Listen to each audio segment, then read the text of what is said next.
Good afternoon, everyone, and welcome to this class. This is ACC 326, Companies Law and Accounts.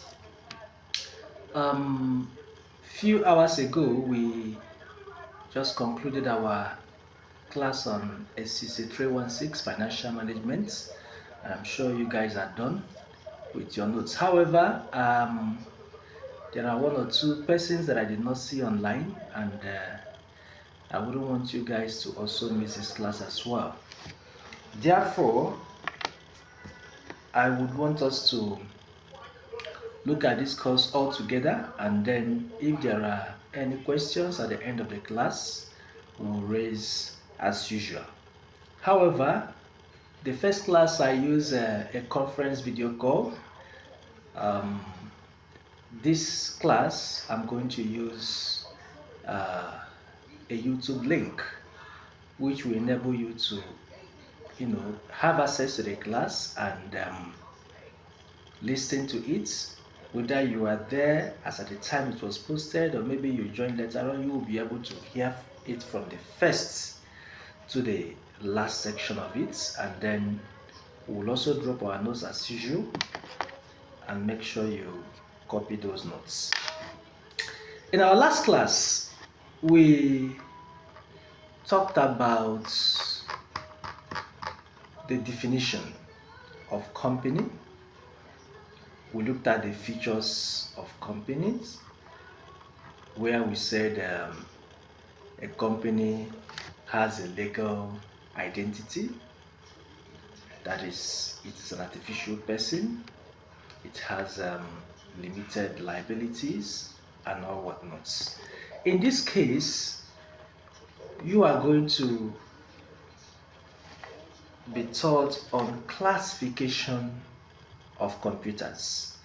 This is not just the full video of the lecture, but to give you what you expect to get at the end of the lecture.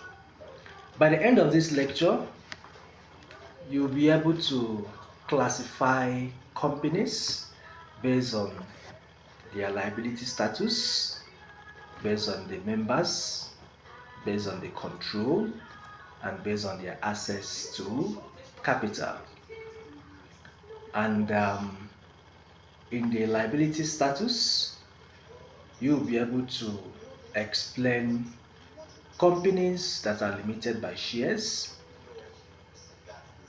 companies that are limited by guarantee, and unlimited liability companies. For the classification by members, you will be able to explain the classification based on the number of persons expected to be members of that company, where we have one-man business, which we call sole proprietorship. We have private companies, we have public companies.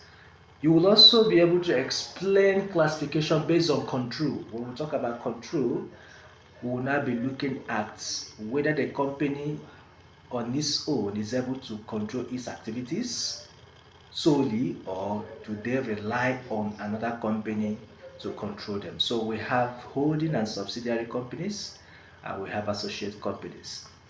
You will also learn the classification by capital, that is access to capital, telling you that there are companies that have easy access to public funds. People can, even without visiting them, donate money, as in bring out their money to buy some of their shares. And those companies that cannot have the public subscribing to their shares, which is listed companies and not listed companies.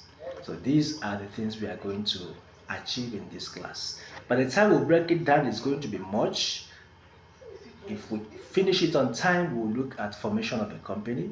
If we don't finish it on time, we'll schedule another class, possibly by tomorrow or next, to look at formation of companies.